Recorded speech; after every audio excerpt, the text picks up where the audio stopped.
Igutha rĩrĩ kũrĩ arĩmi a irio cia kĩmerera na kĩndũire gũkũ bũrũri-inĩ rĩanjĩrĩirie mwaka mũthiru mweri wa 10 thutha wa igoti rĩa marĩa matũrigicĩirie gwĩtĩkĩria irio ici cia GMO gũkorwo ikĩingĩra gũkũ bũrũri-inĩ thutha wa kĩrĩa igoti rĩatarĩirie nĩ wagi wa wĩira wa kũigana wa irio ici atĩ nĩ ũgwati kũrĩ ũgima wa mwĩrĩ wa mũndũ. Ngirigaca nĩ ĩgĩte mathĩna maingĩ in terms of production, safety ya irio citũ.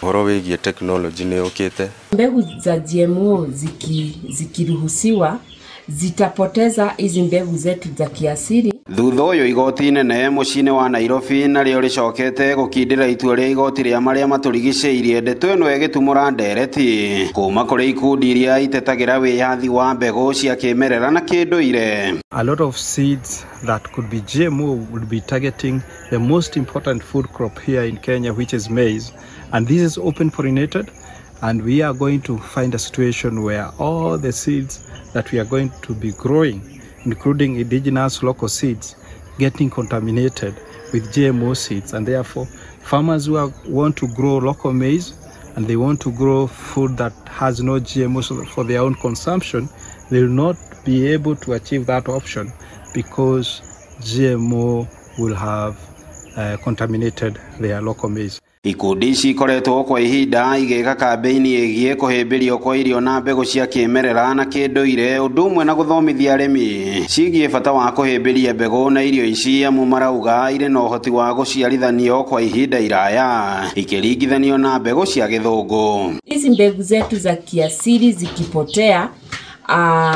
tutapoteza utamaduni wetu kwa sababu mbegu zingine ni mbegu ambazo tunafanya maokishoni zetu za Kiafrika tukitupia chakula ambacho tumepika na mbegu zetu za kiasili. GMO crops are designed to go with certain pesticide, herbicides.